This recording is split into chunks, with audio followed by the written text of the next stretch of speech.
안녕. 네, 반갑습니다. 지난 시간에 어려운 문제들 잘 해결해 보셨나요? 네, 표면 온도, 광도, 분광형, 절대 등급과 같은 이런 조금 어려운 개념들을 많이 배웠었는데 요것들을 잘 기억하셔야 됩니다. 왜냐하면 이번 시간에는 HR도라고 하는 거에서도 그것들을 통해서 별들을 비교할 거예요. 그러니까 잘 기억한 상태로 왔으면 좋겠습니다. 그러면 과학자들이 별들을 어떤 식으로 기록해 놓고 흔적을 남겨놨는지 지금부터 보도록 하겠습니다. 네, 학습 목표입니다. HR도와 별의 분류라고 해서요. 별의 물리적 특성에 따라 분류할 수 있다. 그다음 HR도 상에서 별의 표면 온도, 광도, 크기 등의 물리량을 비교하여 설명할 수 있답니다. 결과적으로 여러분들이 네, 비교를 하실 수 있어야 돼요. 비교를. 네, 비교하여서 설명해야 된다는 거죠. 누구를? 얘네들. 그럼 이걸 통해서 다시 한번 건들 수밖에 없는 게 바로 요 개념인 거예요. 광도라고 하는 건 반지름의 제곱과 표면 온도의 4제곱에 비례한다. 즉 여기서 광도, 반지름, 온도 3개 중에 2가지만 알더라도 비교가 가능하다는 거죠. 예를 들어서 광도가 일정하다고 합니다. 근데 한 놈이 온도가 크대요. 그럼 그 얘기는 반지름이 그만큼 작아야 된다는 얘기인 거거든요. 반대로 광도가 일정하다고 할 때 온도가 작대요. 그럼 그놈은 반대로 반지름이 커야 된다는 얘기예요. 그렇다면 광도, 내 눈에 밝기는 똑같아 보일지 모르겠지만 걔네의 생김새는 달라질 수 있다. 뭐 이런 얘기들로 여러분들이 이해하시면 될 것 같습니다. 자, 넘어가 보도록 할게요. 자, 동그라미 첫 번째입니다. 네, HR도 사람 이름 딴 거예요. 헤르츠 스프링이라는 사람과 러셀이라는 사람의 이름을 따서 이들이 독자적으로 연구한 별을 분류해서 기록할 수 있는 그래프 자체를 HR도라고 설명을 하는 겁니다. 그래서 별거 없고 우리가 별이라는 걸 볼 때, 이 별이라는 걸 볼 때 항상 HR도의 표현을 하게 될 거다라는 것 정도 기억하시면 돼요. 그래서 동그라미 첫 번째, 자, 이 HR도를 뭘 나타내는 거냐? 그러면 요겁니다, 요거. 별의 표면 온도와 광도 사이를 나타내는 그래프예요. 계속 나오죠. 표면 온도. 뭐랑 세트? 분광형과 세트. 광도. 얘는 또 뭐랑 세트? 절대 등급이라고 하는 것과 동일하게 쓸 수 있다. 즉, 계속해서 지금 온도, 광도. 그럼 여기 사이에는 나타나 있지 않지만 뭐가 플러스 요인으로 있는 거냐면 크기에 대한 요인도 같이 볼 수 있는 그래프가 바로 HR도입니다. 알겠죠? 그래서 이 HR도는요, 가로축의 오른쪽으로 갈수록 온도가 감소하고요, 세로축의 위로 갈수록 광도가 커지는 모습입니다. 그래서 이 그림을 보시면 돼요. 가로축에 기재된 걸 보면요, 저 위에 있는 O, B, Y인 걸 kiss me. 얘가 뭐예요? 얘가 분광형이죠? 빨간 글씨네요. 네. 여기가 바로 분광형. 근데 이 분광형은 뭐랑 같다고 했죠? 네, 여기 보면 표면 온도죠. 이 두 개, 얘 또는 얘, 둘 중에 아무거나 표현해도 상관없습니다. 온도 요소만 있으면 되는데 주의사항은 항상 이렇게 갈수록 온도가 증가한다는 거. 이게 중요해요. 일반적인 그래프는 이런 식으로 그리죠. 그래서 이렇게 갈수록 증가하고 이렇게 갈수록 증가한다 이런 의미인데 얘는 조금 달라요. 이 HR도는 반대로 이렇게 0점에 가까워 갈수록 온도는 증가한다라는 거 기억하시고요. 다음 광도, 세로축은 광도를 나타내고 있죠. 보시면 10의 제곱으로 계속해서 증가하고 있는 게 보입니다. 지수함수라는 얘기인 거고요. 요거 뿐만 아니라 절대 등급도 같이 표현이 가능해요. 주의사항은 마이너스가 위에 있다라는 거. 우리가 등급이라고 하는 건 숫자가 작을수록, 그 다음 마이너스에 가까울수록 밝다라는 거 기억하시고, 플러스 요인으로 5등급이 차이가 난다 라고 하는 건 뭘 알려줬었죠? 광도 100배가 차이 난다. 이것도 같이 꼭 계속해서 앞에 있는 거 반복적이니까 기억을 하시면 되겠습니다. 자, 그럼 예시를 하나만 들게요. 자, 예를 들어서 별이 여기 있습니다. A, B라는 별이 있어요. 자, 이그젬플 예시예요. 자, 그럼 이 별의 일단 광도부터 비교를 해봅시다. 광도 비교 가능하죠. 누가 큽니까? 당연히 A랑 B 중에 B가 크다는 거 알 수 있어요. 자, 두 번째 온도 비교해 볼게요. 온도는 이 A 쪽으로 갈수록 온도가 증가하는 거라고 했으니까 이렇게 알겠나요? 자, 그 다음 이게 이제 문제야. 크기. 자, 반지름은요? 반지름은 A와 B 중에 누가 클까요? 자, 이게 이제 광도식이 또 등장하는 거죠. 여러분들이 뗄래야 뗄 수 없습니다, 이건. 자, 광도가 지금 A가 작아요. A가 광도가 작은데 온도는 A가 크대요. 자, 그럼 A의 반지름은 어때야 돼요? 얘가 작아져야 되니까 결론적으로는 반지름이 작아져야 되죠. 반대로 B의 경우, 자, 이 빨간색은 A입니다. 파란색은 B의 경우인데 광도가 크대요, A보다. 자, 근데 이 온도가 A보다 작대요. 그럼 반지름은 어떻게 돼야 돼요? 커져야 된다, 이건 얘기죠. 그래서 크기는 반지름이 크다. 여러분들이 결과적으로 비교할 수 있어야 되는 건 이런 애들입니다. 알겠죠? 넘어갈게요. 자, 다음 페이지로 넘어가시면, 자, 그래서 이제 별의 종류를 이제 본격적으로 배우게 되는데, 사실은, 뒤에 나오는 별의 진화의 서론 단계라고 보시면 됩니다. 그래서 여기서는, 아, 이렇구나 정도만 보시고, 이런 것들을 HR도에 어떻게 표현하는가, 요것만 확인하면 돼요. 자, 주계열성입니다. 중요해요.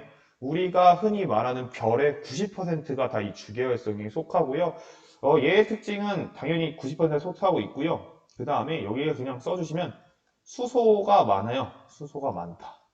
왜냐하면 이 주계열성이라고 하는 애가 수소 핵융합을 해요. 얘가 수소 핵융합을 하는 애기 때문에 수소 비율이 많습니다. 요거 같이 기억해 주시면 좋겠고요. 그럼 나머지는요? 나머지는 이 수소 핵융합보다는 다른 핵융합들을 많이 해요. 수소 다음에는 헬륨, 탄소, 산소, 뭐 균소 이런 애들의 핵융합들이 이루어지고 있는 것들이어서 이 주계열성은 수소 이거 기억하시면 되게 좋겠습니다. 그 다음에 얘네들이 그 HR도에서 어떤 식으로 좀 표현이 되냐면 이제 HR도를 간단하게 좀 그려보면 어디에 있는 애들을 좀 보게 되냐면 여기 광도 그 다음에 온도라고 했을 때 주로 이렇게 찍힌대요. 이렇게 네. 이렇게 찍히더래요. 그러니까 대다수의 별들이 계속 찍고 있는데 이렇게 찍히더래요. 그럼 무슨 얘기냐? 자, 여기 있는 거를 편의상 이쪽으로 갈수록 A라고 할 거고요. 여기로 갈수록 B라고 좀 얘기를 하겠습니다. 그럼 B에서 A 쪽으로 갈수록 지금 광도 어떻게 되고 있나요? 광도 증가하고 있죠. 그 다음 온도는요? 온도도 증가하고 있습니다. 요거 꼭 아셔야 돼요. 요 화살표는 이렇게 움직인다가 아니라 지금 B에서 A를 비교할 때 A 쪽으로 갈수록 이렇게 된다는 얘기예요. 그럼 여기는 당연히 광도가 낮고 온도가 낮겠죠. 자, 그럼 광도식 한 번만 더 써볼까요? 자, 광도는 반지름 제곱 곱하기 온도의 4제곱이던데, 자, 여기서 이제, 그럼 A 쪽으로 갈수록 광도가 큽니다. 광도가 크고요. 온도도 크대요. 자, 그럼 이 반지름은 어때야 될까요? 물론 조금 조건들이 여러 개 있긴 하겠지만, 단순하게 한번 생각을 해봐요. 광도도 크고, 광도가 크대요. 근데 온도도 크대요. 그럼 이 큰 거를 계속해서 유지시켜주기 위해서는 이 반지름이 어때야 돼요? 얘가 작으면 되나요? 안 돼요. 작으면 안 되고 최소한 일정하거나 이렇게 좀 더 커져야 된다는 거죠. 즉 여기서 하고 싶은 얘기는 뭐냐면 이 주계열성이라고 하는 대다수 수소로만 이루어져 있고 얘네들이 그것들이 균일하게 들어가 있는 거라고 좀 보면 되는데 광도가 발달하는 건 그만큼 수소가 많다라는 얘기가 돼요. 그러다 보니까 그게 많으려면 크기가 당연히 커야 된다는 거죠. 그래서 반지름도 크다. 반지름도 커요. 이쪽으로 갈수록. 그럼 반지름이 크다. 크기가 큰 건 그만큼 수소의 양이 많다는 얘기니까 질량도 크다. 이렇게 가셔야 돼요. 그래서 이 두 가지 중요합니다. 잘 기억하셔야 돼요. 그래서 여기 표현을 왼쪽 위라고 했죠. A쪽으로 갈수록 고온의 밝은 별은 이렇게 된다는 거 기억하시면 되고요. 반대는 당연히 반대입니다. 자, 그다음에 이것도 관련이 있습니다. 얘도 역시나 A쪽으로 갈수록 여기서 A쪽으로 갈수록 수명이 짧던데 이 수명이 짧다는 얘기는 어떤 얘기냐? 지속하는 시간을 얘기합니다. 지속하는 시간이 짧다요. 그럼 왜 그러냐? 여기로 갈수록 지금 반지름도 질량도 커요. 그 얘기는 뭐냐면 다시 말해서 수소가 많다는 얘기인 거야. 근데 얘네들이 온도도 높아. 이 A라는 애 쪽으로 갈수록 온도도 높아요. 자, 핵융합 반응을 할 때 가장 중요한 게 어느 정도 일정 온도에 도달을 해줘야만 또 얘네들이 반응을 하거든요. 오케이? 지금 무슨 얘기하고 싶은지 알겠죠? 온도가 어느 정도 높아요. 근데 거기에 수소라는 재료들이 쫙 깔려 있어요. 그럼 걔네들끼리 서로 반응을 막 일으켜요. 그럼 반응을 일으키면 또 열이 막 나오죠. 그럼 주변에 있던 수소들까지 또 가열을 해요. 또 막 터져요.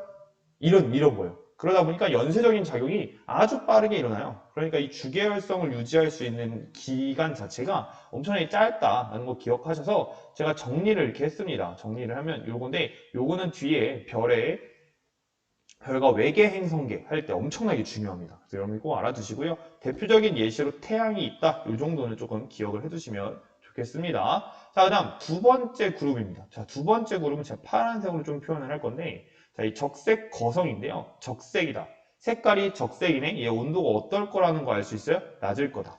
아하. 그러면 HR도를 여기도 똑같이 그려보면 광도, 온도라고 했을 때 어디 쪽에 있을 가능성이 커요? 이쪽에 있을 가능성이 큰 거야. 근데 얘의 특징이 뭐냐면 거성. 클 것 자거든요. 즉 크기가 크다는 거야. 아, 온도는 작은데 크기가 커요? 즉 온도가 작으면 주계열 같은 애들이었다면 보통 여기에 찍혔어야 되는데 그게 아니라 크기가 커요. 그러니까 주계열성이 여기만 이렇게 주계열을 이렇게 표현해 볼게요. 얘 주계열. 얘에 비해서 같은 온도인데 여기에 있는 애들인 거야. 이쪽에. 얘가 거성이에요. 별들 찍어봤더니 이런 애들이 그룹이 있다는 거예요. 그래서 같은 온도, 얘네들은 주계열이랑 다른 애들인가 보다 하고 봤더니 광도가 매우 크다. 그러면 광도가 크다는 얘기. 온도는 낮은데 광도가 크다는 얘기는 크기가 그만큼 크다. 이 얘기로 가는 거죠. 그래서 표면 온도가 낮기 때문에 붉은색으로 보이고 반지름 크기가 크기 때문에 같은 분광형이라고 할지라도 주계열이랑 같은 분광형이라고 할지라도 광도가 크다라는 거. 그러니까 얘네들은 H당초 단위 면적당 낼 수 있는 에너지 자체는 적어요. 적은데 크기가 큰 거야. 그러니까 무슨 얘기냐면 부피가 크다는 얘기인 거죠. 이 얘기는 결국은. 부피가 커요. 그러면 똑같은 주계열성으로부터 얘네들이 나중에 사실 진화를 하거든요. 네. 근데 그때 이제 갖고 있던 질량은 거의 그대로인데 부피만 와장창 커지니까 밀도가 어때요? 밀도가 작은 편에 속합니다. 알겠죠? 이런 식으로 된다는 거 기억하시면 좋겠고요. 넘어가 볼게요.